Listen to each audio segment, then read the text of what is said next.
성경 창세기 3장 있는 말씀을 제가 먼저 읽고 말씀을 시작하도록 하겠습니다. 8절입니다. 그들이 날이 선을 때 동산에 거니시는 여호와 하나님의 음성을 듣고 아담과 그 아내가 여호와 하나님의 낯을 피하여 동산 나무 사이에 숨은지라.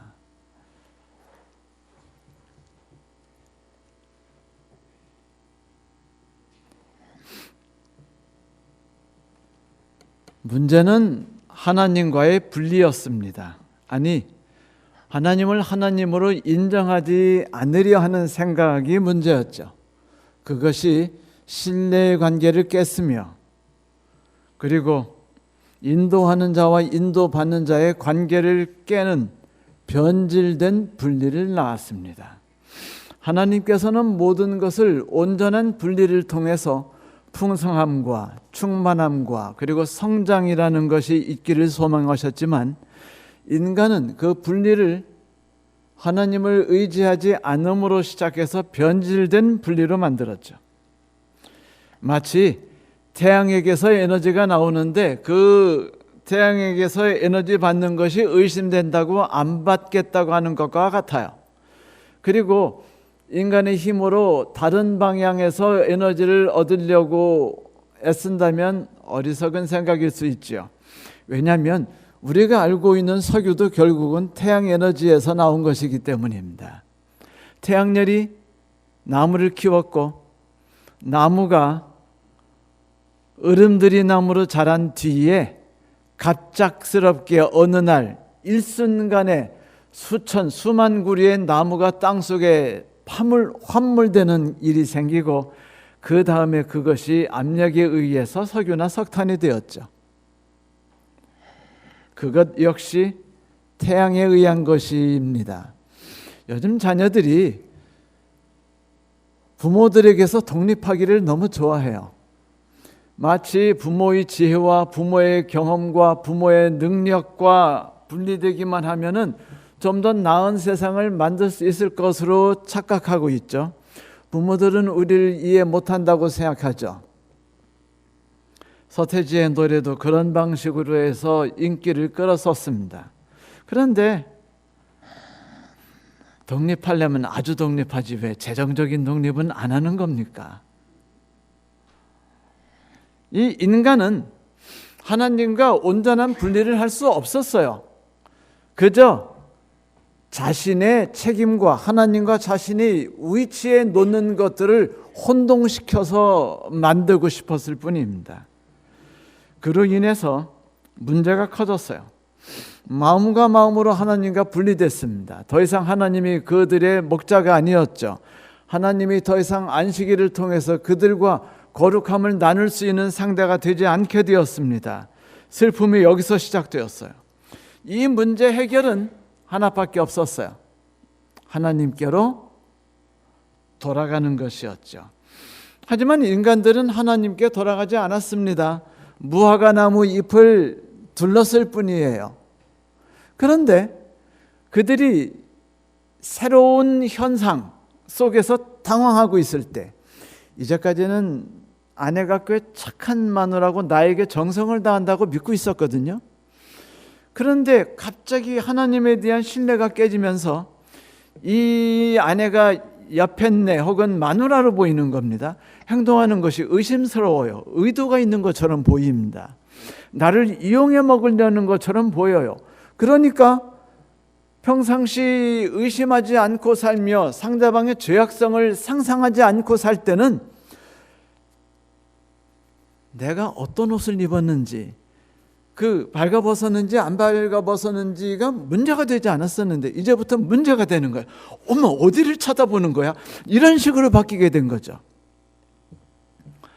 이래서 이들은 그 죄악적 인식과 자기들조차도 죄악적 성향에 빠지게 되면서 무화과 나무 잎으로 가렸어요.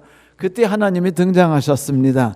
날이 서늘할 때 하나님께서 동산에 거느시는 소리를 듣고 아담과 하와가 피하여 숨었다라고 성경은 이야기하고 있죠. 왜 날이 서늘하다고 말했을까요? 그것은 성경이 여러 가지를 볼 때 해석은 다양할 수 있지만, 첫째, 그 날의 끝이라는 개념이 나옵니다. 그래서 그것이 아마 안식일이 다가오지 않을까. 두 번째, 날이 서늘하다는 거 보니까 저녁이겠다. 정확하게 말하면 바람이 불 때라는 단어였어요. 그런데 바람은 하루 종일 부는데 특별히 바람이 불 때라는 말을 표현할 필요가 있을까요? 없어요. 그런데도 바람이 불 때라고 말했던 건, 이 바람은 이전의 바람과 다른 거예요. 아내가 평상시 미소 짓는 것과 갑자기 그 목욕 제거를 하면서 반짝이는 미소를 짓는 거 의미가 다르다는 걸 알듯이, 똑같이 바람이 불 때가 쓰였다는 건 의미가 다르다는 걸 말하는 겁니다. 뭐죠? 하루가 끝난다는 것이에요. 그리고 안식일이 시작된다는 거였죠. 제가 그랬지 않습니까? 6이라는 것은 인간이 태어난 날, 아담과 하와가 범죄할 가능성이 가장 높은 날은 인간이 태어난 날일 것이며, 그날 저녁에 하나님이 오신 걸 봐서 그날의 안식일이 도래할 것이 합리적일 것이다라고 말씀드린 적이 있었어요. 날이 서늘할 때라는 건 이거를 지지하는 것이죠. 자, 이제 하나님이 다가오셨습니다. 안식일이 되셨으니까 평상시처럼 이 에덴 동산을 거닐면서 오셨어요. 그 걷는 모습이 마치 유유자적하고 여유 있는 산책하는 모습처럼 느껴집니다. 나와 대화를 나누시는 하나님이셔요. 그런데 하나님은 우리를 창조하셨고, 우리를 당신이 사랑하는 피조물로 느끼셨으며, 당신은 우리를 보호하고 우리를 지키시는 그 책임감을 갖고 계신 분이었기 때문에 우리에 대하여 선으로 다가오셨지만, 아담과 하와는요 이미 관계보다 행동을 중시 여겼지 않습니까? 하나님과의 관계를 통해서, 그분을 알을 통해, 만남을 통해 자연스럽게 하나님이 되고 그분을 닮은 창조자가 되어서 지구를 선하게 그리고 풍성하고 성장시키는 영향력을 끼치는 존재가 아니라, 내가 어떤 행위를 함을 통해서 하나님이 연결되지 않은 채 내가 어떤 행동을 함을 통해서 나를 바꾸고 내가 세상의 지배자가 되고 이 세상에 하나님의 영향력이 없이 내가 창조주가 되는 그런 멋진 꿈을 꿔봤지 않습니까? 그것은 관계를 파괴했다는 것이에요. 분리였습니다. 변질된 분리였죠. 이것은 심각한 문제를 낳았습니다. 아담은 그리고 하와는 행동주의 속에서 빠져가지고 관계에 대한 인식을 포기했기 때문에 하나님이 다가오실 때 하나님을 어떻게 바라보게 될까요? 목자의 하나님? 안타까워하시는 하나님? 불쌍히 여기고 도우려 하시는 하나님? 아니에요. 벌 주시는 하나님, 내가 행동한 행동에 대해서 책임을 묻는 하나님으로 느껴지기 시작한 거예요. 왜? 내가 그렇게 살아가니까. 내가 사기꾼은요, 남들이 다 사기꾼인 줄 알아요. 내가 도둑놈이고 남을 이용해 먹는 놈들은요, 남들이 나를 이용해 먹을 놈이라고 생각합니다. 똑같이 지금 아담은 하나님에 대해 곡해를 해요. 그래서 그들은 숨습니다. 숨었어요. 숨었다는 건 문제 해결이 아니죠. 문제가 터진 것은 하나님과의 분리였기 때문에 문제 해결은 하나님께로 돌아가는 것이었지만, 슬프게도 아담과 하와는 분리를 시켰습니다. 그러자 하나님이 아담과 하와를 찾으셔야, 아담아, 아담아, 네가 어디 있느냐라고 묻습니다. 폼따구나게 그 고대가 아니고 그 18세기 언어로 말한다면 Where art thou? 그것이 말하면 네가 어디 있느냐라는 소리죠. 그런데 네가 어디 있느냐라는 이 질문은요, 심각한 뜻을 갖고 있어요. 너 지금 어떤 삶을 살고 있느냐? 네가 어떤 위치에 놓여 있느냐? 네가 지금 어떤 공경에 빠져 있는 줄 아느냐? 원인이 무엇인지 생각하고 있느냐? 이런 것을 묻는 거예요. 단지 너 지금 어디 숨었니? 내가 너를 찾고 싶어라는 숨기 장난하자는 게 아니에요. 그것은 네가 처한 위치를 내가 알고 있느냐, 인식하느냐, 그리고 네가 가지고 있는 야기한 문제가 무엇인지를 깨닫고 있느냐, 돌아설 마음이 있느냐, 그것 때문에 상처가 있느냐, 마음이 아프냐, 이거를 묻고 있는 질문이었습니다. 문제를 바라보는 것이 필요했죠. 그런데 선악을 알게 하는 나무라고 말했듯이 아담과 하와는 선악과를 따먹자마자 선악을 알게 됐어요. 남편이 나쁜 놈이라고 생각되고 아내가 나를 이용해 먹는 놈이라고 생각됩니다. 남편이 책임성 없는 놈이라고 생각되고 아내가 내 돈만 빨아먹는 여자라고 생각하기 시작해요. 그러니까 자꾸 가리고 덮고 숨기게 되어 있죠. 이렇게 돼서 하나님과의 관계가 파괴되자 인간과의 관계도 파괴돼요. 이것을 성경에서 말하기를 그들이 벗었다는 걸 느끼고 무화과 나무 잎으로 그들을 가렸다라고 말한 것입니다. 그들은 문제를 인식했어요. 그들은 악에 친근해졌죠. 그래서 죄악이라는 것이 무엇인지를 알게 됐어요. 아, 저놈이 가까이 오는 게 나한테 혹시 마약 담은 물을 주려는 거 아니야? 음료수 한 잔 드시겠어요? 마약! 뭐 이렇게 생각하도록 됐다는 거니까 무화과 나무로 덮은 거죠. 그걸 막기 위해서. 이렇게 잘못된 방식으로 그들이 지금 행동하기 시작했어요. 문제는요, 이런 결과를 이야기한 행동이 무엇이었냐는 것이에요. 원인을 해결해야 답이 나오는 거죠. 이것을 쉽게 이해할 수 있는 방안을 이제 이야기 드릴게요. 자, 무화과 나무는 원인을 해결하지 않고 증상을 해결하려고 한 겁니다. 이제 갑자기 머리가 열이 이게 자꾸 아프고 몸이 뻣뻣하고 불편해요. 그래가지고 병원에 갔더니 고혈압이시군요. 약 드세요. 간단해요. 그리고는 뭐 스트레스 받지 마시고 뭐 고기 많이 드시지 마시고 담배도 끊으시고 이런 얘기 쭉 한 다음에 보냈습니다. 의사가 어디가 아프신지 하면서 뭐 음식 나누는 문제, 부부관계, 뭐 대화 문제 이런 걸 얘기 나눌 수는 없지 않습니까? 5분 안에 빨리빨리 다음 손님 받아야 되는데. 그러니까 의사가 할 수 있는 최선의 방식은 뭐예요? 고혈압약 처방입니다. 그런데 고혈압약 처방은요, 증상의 완화이지 원인 해결이 아니죠. 모든 의사들이 다 알아요. 그리고 우리도 압니다. 그것은 몸에 지금 문제가 있어요. 문제가 있어가지고 혈류가 천천히 흐르게 되었습니다. 흐르고 있으니까 이것으로 인해서 산소가 몸에 빠르게 전달되지 않아요. 문제가 심각하게 됐습니다. 그러자 인간이 스스로 안 돼, 피를 빨리 돌려야지 라고 생각해서 피를 빨리 돌려요. 혈압이 높아졌습니다. 고혈압 됐어요. 그럼 문제가 뭐예요? 스트레스일 수 있어요. 잘못된 식생활 습관일 수 있습니다. 잘못된 생활 태도일 수 있어요. 그러면 뭐를 고쳐야죠? 그것들을 고쳐야 돼요. 문제 있는 직장 상사를 바꾸든 아니면은 문제 있는 마누라를 바꾸든 아니면은 문제 있는 라면을 끊든 뭐를 해결해야죠. 그런데 의사가 그걸 간섭할 수 없잖아요. 그러니까 최고 좋은 방법, 최고 쉽고 간단하고 편한 방법이 뭐죠? 약입니다. 증상만 완화시키면 되는 거 아니에요?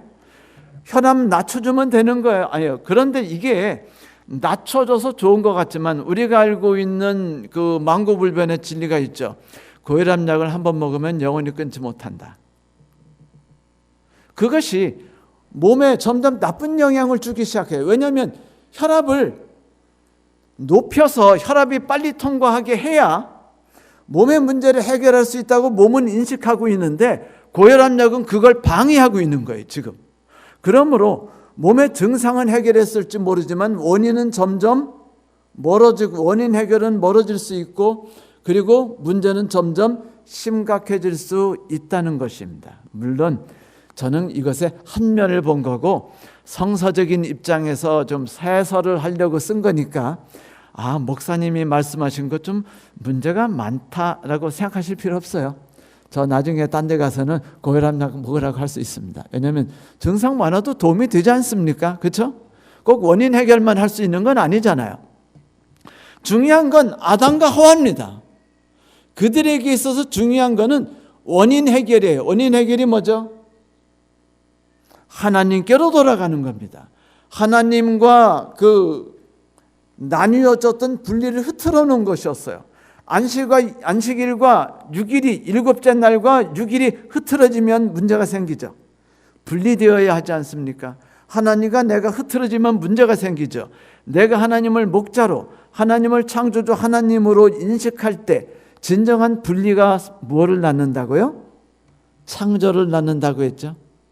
거기에서 풍성함이 나오고, 거기서 충만함이 나오며, 거기서 동정심이 나오고, 거기서 누군가와 함께하는 관계가 형성되는 겁니다.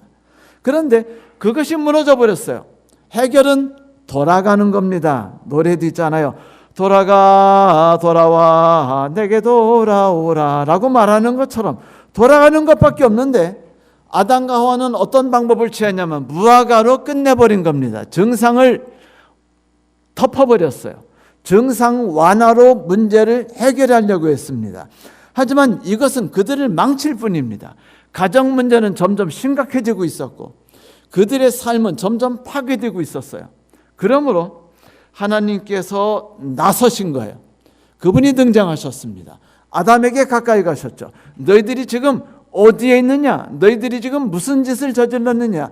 그것이 너희들에게 어떤 슬픔과 어떤 고통을 주고 있는지 아느냐라고 질문하셨습니다.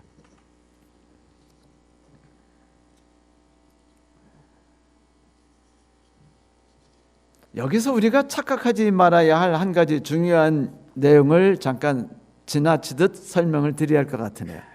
성도 여러분, 하나님이 인간을 창조하셨을 때 완벽하다라고 말씀하시니까 더 이상 잘할 것이 없고 이제 하산해도 좋다, 하산하거라라는 그 스승의 말씀처럼 느껴집니까? 그것이 아니에요. 그것이 완벽하다는 건 태어난 아기가 너무 완벽하다는 것입니다.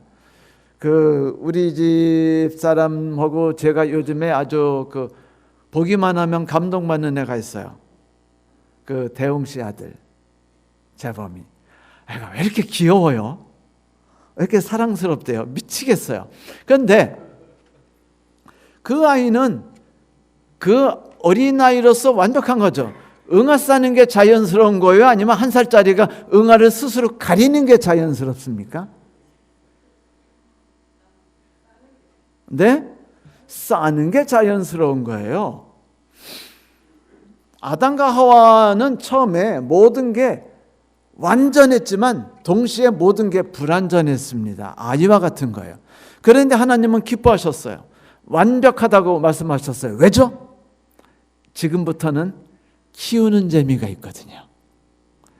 그놈이 자라날 때 사진 찍는 재미, 응아 쳤던 재미, 오줌 쌀 때 찰칵하고 사진 찍는 재미, 나중에 이제 어른 돼서 괴롭히잖아요. 며느리 앞에 놓고 이 고추 오줌 나오는 거 보이지라고 하면서, 이런 다양한 재미와 행복은요, 누군가를 키우고 성장할 때 맛보는 행복이에요. 하나님께서는 그런 것들을 꿈꾸시며 인간을 창조하셨습니다. 완벽하게 창조하지 않으셨다는 거예요. 완벽을 꿈꾸는 건 인간입니다. 여러분, 그리스 로마의 신화에 보면은 제우스가 바람댕이죠. 능력은 많으나 문제 많은, 능력은 어른, 생각은 아이급이 그리스 로마 혹은 메소포타미아나 혹은 북유럽 신화에 나오는 모든 신들이라고 제가 말씀드리지 않았습니까? 능력을 컨트롤할 수 없는 존재들. 그런데 이 제우스가 또 바람을 폈어요. 이제 아이를 낳을 때가 됐는데 누가 말하기를 이 아이가 너에게 고통을 주고 너의 위치를 위협할 거라니까 제우스가 긴장을 해가지고요, 아이 엄마를 먹어버렸습니다. 그런데 아뿔싸, 이게 인간이 행동이 뜻대로 되지 않아가지고 잡아먹은 이 여자가 제우스 몸에서 아이를 낳습니다. 그래가지고 제우스가 머리가 너무 뽀개지게 아픈 거예요. 그러니까 헤파이스토스가 갖고 있는 망치를 가지고 제우스 머리를 뽀개버립니다. 뽀개니까 그 틈이 생기고 그 틈을 타서 아테나가 거기서 튀어나와 버렸어요. 그래서 어떤 사람은 그 아테네는 제우스의 어깨에서 태어났다 뭐라고 말하지만 여기서 중요한 개념은 뭐냐면 아테네는 태어날 때부터 완벽한 존재라는 겁니다.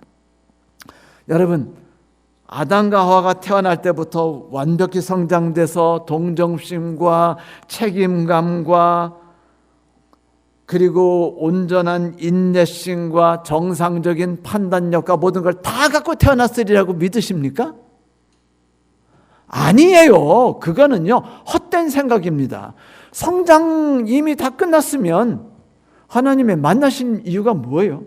뭐 때문에 제7일마다 따로 제7일을 분리하셔서 하와와 아담과 왜 만나시고 그들을 목자처럼 인도하신 일이 뭡니까? 다 컸는데. 완벽한 창조주인데요. 완벽한 창조주에게는 목자가 필요 없습니다. 동료일 뿐이죠.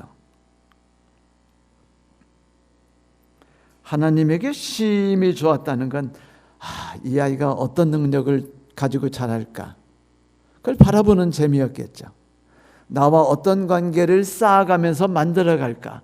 그것이 이 창조주 하나님이 갖고 있는 행복이었을 겁니다.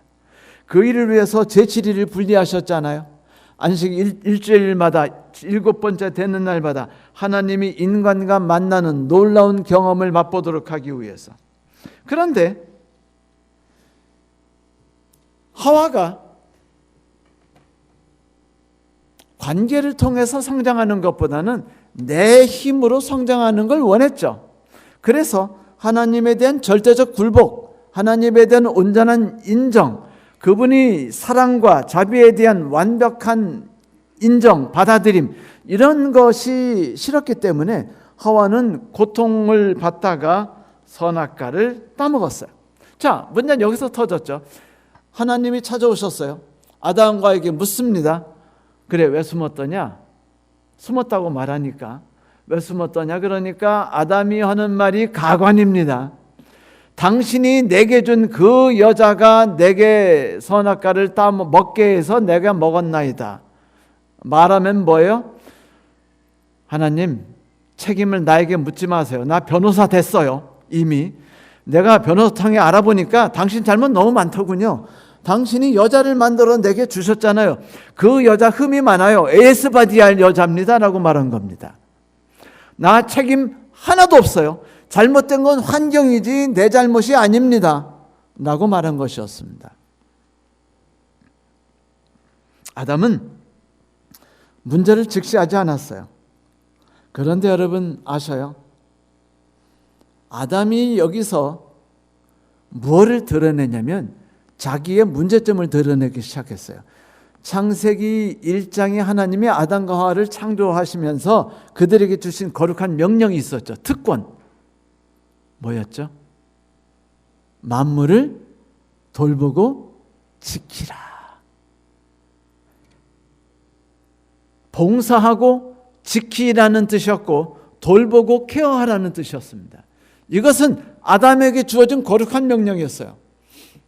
이건 뭘 뜻하냐면 인간은 관계 속에 살아가는 존재라는 겁니다. 누구에 대해서 책임감을 가지고 살아가야 되는 존재라는 겁니다. 그런데 책임감을 갖지 않을 때 인간은요, 문제를 낳기 시작해요. 여러분들께서 기억하실지 모르겠는데 옛날 제노비스 사건이라고 그 이야기 들으셨죠?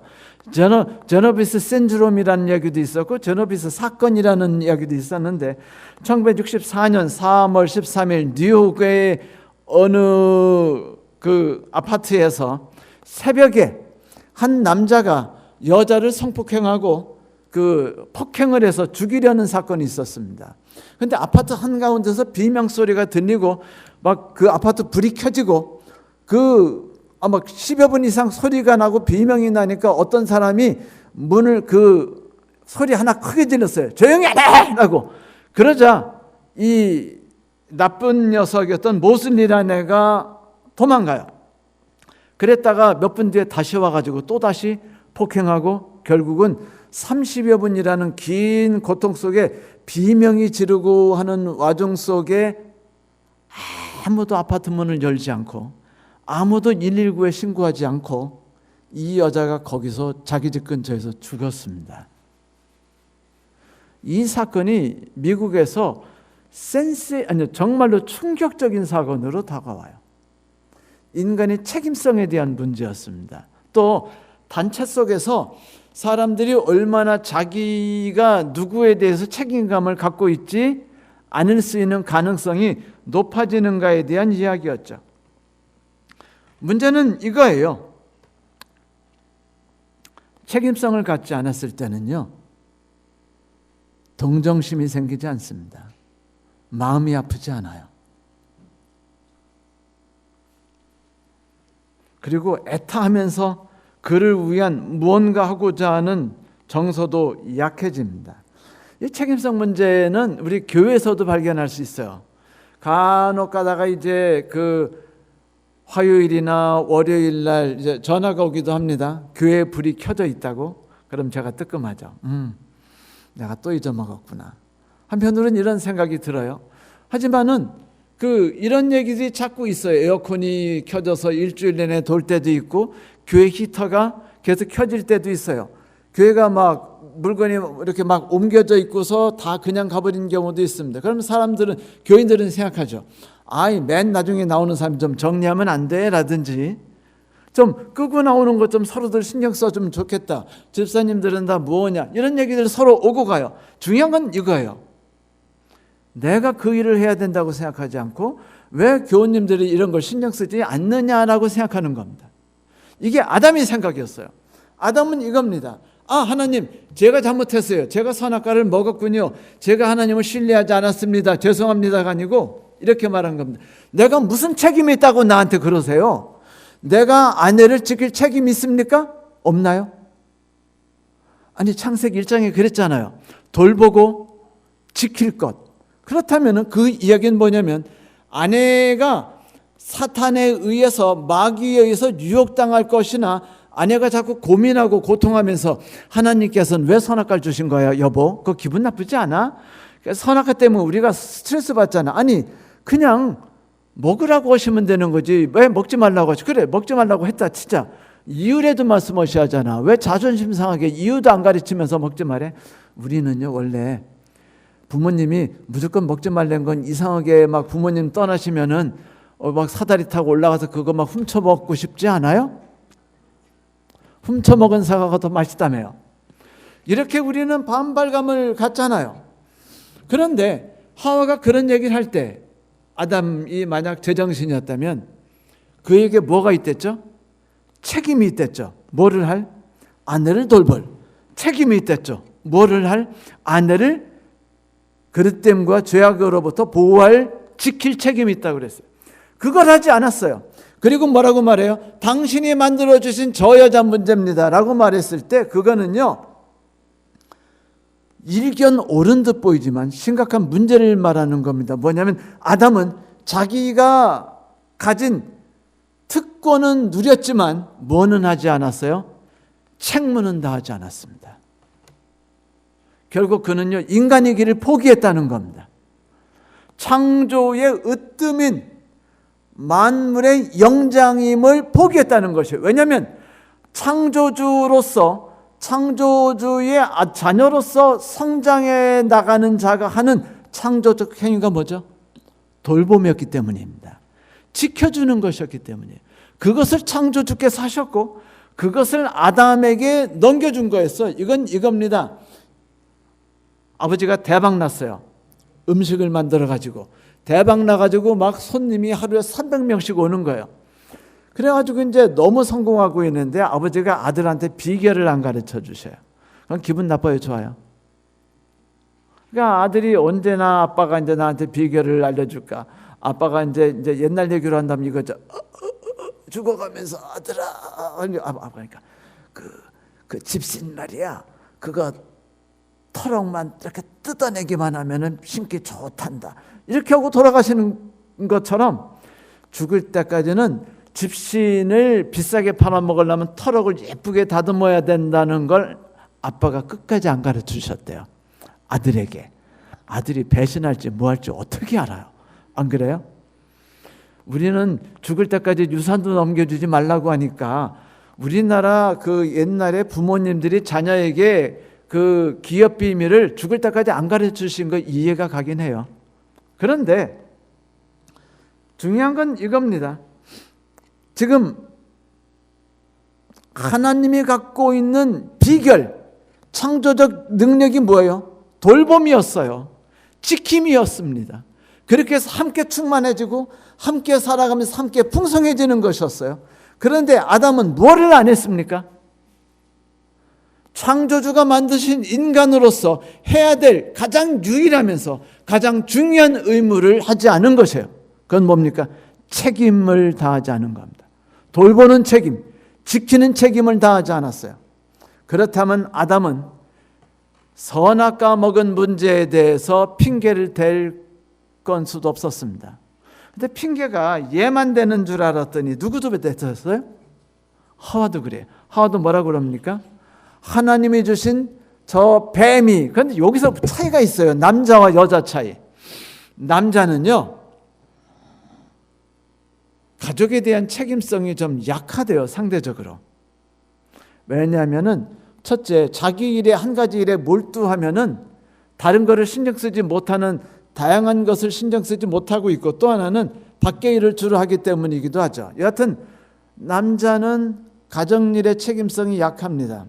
6.25 때 포탄 터지면 아이를 안고 숨는 거는 엄마, 애고 마누라고 내버리고 혼자 몸으로 또랑에 몸을 던지는 건 아빠라고 말하는 것이 정설이었다고 말하듯이 이 남자가 그런 게 있어요.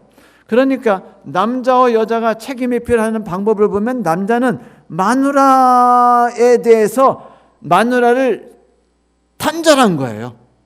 하나님 책임을 물으시겠다고요? 그럼 나 빼고 마누라를 책임지세요. 마누라를 벌하세요. 우리는 일심동체니까 함께 벌 주세요라고 말하지 않고 마누라를만 벌하세요라고 말한 건 마치 집에서 부부, 이건 다 당신 책임이야 라고 부부 싸움할 때 항상 그러죠. 그렇게 말하는 것과 똑같아요. 그런데 남성이 아내보다는 이런 성향이 좀 더 컸다라는 걸 말한 겁니다. 이 아내는 가정을 위해서 목숨을 던지는 형태였기 때문에 남편 탓하지 않았어요. 남편 탓할 수 있었어요. 물론 남편이 나에게 선악과 따먹으라고 맨날 혼자 보냈대요 라고 말했다든지, 그랬어요 안 그랬어요? 선악과 따먹으러 갈 때 남편이 따라왔나요? 맨날 마누라 혼자 온 거 아니에요. 여기서 일 터진 거 아닙니까? 꼭 밥을 할 때 바깥 일도 같이 하면 맞벌이면은 밥도 같이 해야 되는 거 아니에요? 근데 왜 맞벌이는 맞벌이대로 하고 밥은 꼭 여자가 해야 됩니까? 가정일이고 돌본 일을 다 하는데 왜 생명과 따먹으러 오는 거 왜 아내가 해야 돼요? 예를 들면 이런 거죠. 그러니까 아내도 이렇게 말할 수 있었어요. 남편이 제 일을 하지 않아서 제가 많이 심정이 상했었고 그때 뱀에 의해서 제가 넘어간 건 다 남편 잘못이에요 라고 말할 수 있었어요. 그런데 여자는 뭐라고 말해요? 뱀 잘못이라고 말합니다. 최소한 가족은 보호해요. 이게 그냥 지나가는 말이지만 남편과 아내의 차이랍니다. 카드라 통신이니까 너무 그렇다고 생각하지는 마세요. 자, 이 돌봄과 지킴, 하나님이 주신 가장 큰 책무를 아담이 등한히 했을 때 사실은 변질된 분리, 죄악이 거기서 나온 것이기도 해요. 그는 창조자로서 창조자의 역할을 하지 않았습니다. 아내에 대해서 자기의 최선을 다하지 않았고 남편에 대해서 최선을 다하지 않았으며, 그리고 지구에 대해서 그렇게 하지 않았죠. 대개 술에 빠졌거나 마약을 했던 부모들이 그것을 겪어내고 이겨내는 이유는 대개 자녀 때문이래요. 내가 이런 습관 속에 빠져 나 자신을 망가뜨리면 내 새끼들이 어떻게 될까라는 아픔 때문에 어떻게 해서라도 그걸 겪고 일어나려고 한다는 것이죠. 뭐가 그를 변화시킨 거죠? 책임감이. 아니 내가 내 즐거움을 갖는데 무슨 상관이야? 그렇지 않죠. 내가 그것을 함으로 인해서 가정에 소홀한다면은 그것이 죄악이라고 생각해야 된다는 것이 마땅하다는 것이죠. 이거 죄라는 겁니다. 결국 아담과 하와는요 이미 선악이 뭔지를 너무 잘 알게 됐어요. 아내는 자기 목전에서 나를 보고 뭐라고 말해요? 그 여자라고 말하는 소리 들어요. 여러분 남편이 딴 사람한테 가서 말하기를 그 여자 말이야 이렇게 말하면 기분 좋겠어요, 안 좋겠어요? 안 좋죠. 그런데 저놈의 아담, 이럴 때는 이제 아담 자식이라고 할 수도 있죠. 짜증나니까. 아담 자식이 지금 하나님 앞에서 나보고 뭐래요? 내 아내가라고도 말하지 않고 하나님 당신이 만든 그 여자가 나에게 그 문제를 야기시킨 거 아니에요? 라고 말했다는 겁니다. 그래서 이 여자가 나하고는 상관이 없는 존재라고 말했다는 것이에요. 아무리 개인주의 시대라도 이건 너무하지 않습니까? 여러분, 아담 훌륭하게 느껴지죠? 알고 보면 개차반이에요. 결국은 인간이 얼마나 하나님과의 관계가 무너졌을 때 얼마나 끝없이 막 나갈 수 있는지 그 가능성을 말하는 것이죠. 그런데 여러분, 책임이 없다는 게 얼마나 무서운 것인 줄 압니까? 그 제노피스 사건에서 그 여자가 죽는 동안 30분 동안 모든 사람이 무관심했던 것처럼 똑같이 이것이 너무 고통스러운 이야기이기에 내 마음에 동정심이 작동하지 않게 되니까 고통스러운 거고, 내 책임에 대한 무게인식이 없기 때문에 고통을 주는 것인데, 예수께서 이것에 대해서 이렇게 이야기하신 적이 있어요. 기억나실지 모르겠어요. 이 세대를 무엇으로 비유할꼬? 비유컨대 아이들이 장터에 앉아 제 동물을 불러 가로되 우리가 너희를 향해 피리를 불어도 너희가 춤추지 않고 우리가 애곡하도 너희가 가슴을 치지 아니한다 함과 같으니라. 요한이 와서 먹지도 않고 마시지도 아니하며 너희들이 말하기를 귀신이 들렸다 하고, 인자가 와서 먹고 마시게 말하기를 먹기를 탐하고 포도주를 즐기는 사람이여 세리와 죄인이 친구로들 하매. 이게 무슨 얘기예요? 아파하지 않았다는 겁니다. 그래요. 바리새인들이 옳다고 합시다. 사도 요한이 안 먹었어요. 안 먹으면 얼마나 재수가 없습니까? 그래야 안 그래요? 그렇죠? 우리 집사람 제일 힘들어하는 게 뭔지 아세요? 음식을 할 수 있는 다양성이 사라지니까 행복이 많이 줄어요. 왜? 이놈의 조금 많이 모자란 남편이 안 먹는 게 그렇게 많고 그렇게 까다로워요. 괜히 장이 아프니 뭐하니 안 먹지, 고기 안 먹는다고 지랄 떨지, 이런 것들이 너무 고통스러우니까 사람들하고 갔을 때 식당 하나 고르기도 힘들고 집안에서 다양한 음식 만들어 먹기도 고통스러운 거예요. 그렇다고 내가 먹고 싶어도 만들 수 있어요, 없어요? 혼자 먹나요? 마누라 앞에는 남편 앞에는 채식만 쫙 갖다 놓고 내 앞에 가끔 고기를 갖다 놓을까요? 이거 책임성 있고 남편을 사랑하는 아내라면 이런 짓 안 저지릅니다. 남편은 그런 짓 저지를 수 있지만 이런 거는 문제가 될 수 있다는 거예요. 그러니까 이런 문제가 있어요. 그런데 침례 요한이 그 짓을 하고 있어요. 그러면 바리새인들이 봤을 때 문제라고 생각되면 어떻게 하면 돼요? 마음 아파하면 되잖아요. 고통스러워하면 되잖아요. 침례 요한에게 가서 그가 왜 그렇게 사는지 이유를 듣고, 그 다음에 옆에 가서 그가 이 일을 하는 것이 가치 있고 옳은 일이라면 내가 돕는 자로서 협력해서 사람들을 이해시키고 그가 할 수 있는 못하는 일들을 내가 협력해 도우면 되는 거 아닙니까? 어차피 모든 것이 하나님의 영광을 위해 하는 거 아니에요? 그런데 안 하고 뭐만 떨어요? 지룰지룰 하면서 말하기를 제가 잘못했니? 제 탓이니? 그건 뭐냐면 나는 지금 플레이그라운드에 뛰지 않겠다는 거예요. 나는 선수가 되지 않겠다는 겁니다. 난 뭐만 하겠다는 거예요? 감독만 하겠다는 거예요. 나는 심판자만 되겠다는 겁니다. 그리고 나는 비평가만 되겠다는 겁니다. 옛날부터 있죠. 음악 잘못하는 것들이 음악 비평을 하고, 그림 잘못하는 것, 잘 그리지 못하는 것들이 그림 비평가가 된다. 물론 진리는 아니에요. 하지만 이런 말이 나온 것에도 일리는 있어요. 지금 얘들이 이 짓을 한 겁니다. 그러다가 예수님이 딱 오셨어요. 근데 예수님은 어떤 거예요? 막 고기도 먹고 뭐 세리와 창기들이 있는데 같이 어울리고 다니고 그러니까 또 동참 이제 저게 목사가 저러면 안 되는데, 선지자가 저러면 안 되는데, 메시아가 저러면 안 되는데라고 했으면은 가가지고 이야기도 듣고 그렇게 하면 정말 어려움이 있을 수 있다고 이야기도 하고 듣기도 하면서 저런 이유 때문에 그러셨구나. 그렇다면 이분이 할 수 없는 건 내가 돕도록 하고 하면서 여러 가지를 협력할 생각은 안 하고 뭐라는 거예요? 저것도 말이야 술이나 처먹고 고기나 처먹는 게 꼴이 개판이에요. 개판. 요즘에 젊은 것들 신앙하는 것들이 저렇게 문제가 많아요. 그러니까는 교회에서 맨날 하는 게 뭐냐면 요즘 젊은 교인들은 헌신을 안 한다는 등 헌금을 하지 않는 등 뭐 이런 얘기는 다 하지만 거기에 대해서 뭐는 하지 않아요? 책임감을 가지고서 동참하지는 않아요. 그러니까 마음에 안에서 뭐가 안 생겨요? 동정심이 안 생깁니다. 긍휼히 여김이 생기지 않아요. 아픔이 생겨나지 않습니다. 이것이 인간을 망가뜨린다는 거예요. 하나님이 왜 인간을 창조주의 모양과 형상으로 만드신 줄 아세요? 왜 안식일마다 제7일마다 만나게 했는 줄 아십니까? 그거는 창조주로 만들어진 인간이 창조주로서 자라나도록 하기 위해서 가져야 될 가장 큰 창조주로서의 역할이 뭐기 때문에? 책임이기 때문입니다. 책임은 돌봄과 지킴이에요.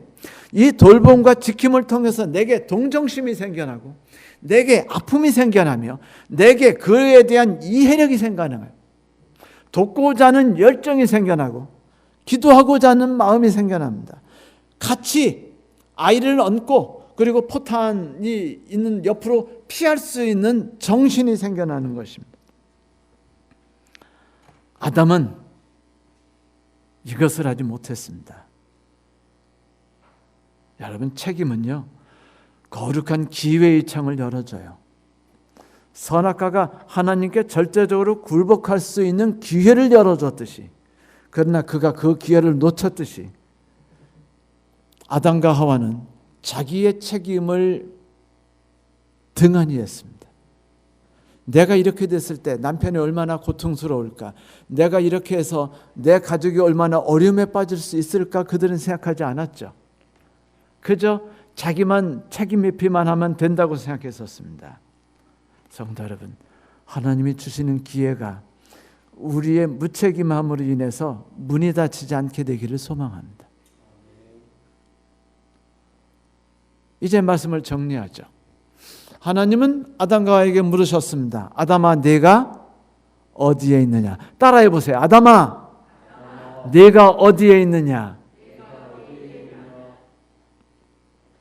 사랑하는 성도 여러분, 하나님이 우리에게 이 말씀을 하실 때는요, 네가 무슨 잘못을 저질렀는지만에 대해서 책망하는 것으로 생각하고 나를 변호하려거나 보호하려고 하거나 혹은 무책임을 회피하려는 행동으로 옮기려는 우리 아담처럼 살아가지 맙시다. 그것은 우리를 더 어디로 빠뜨리는 거예요?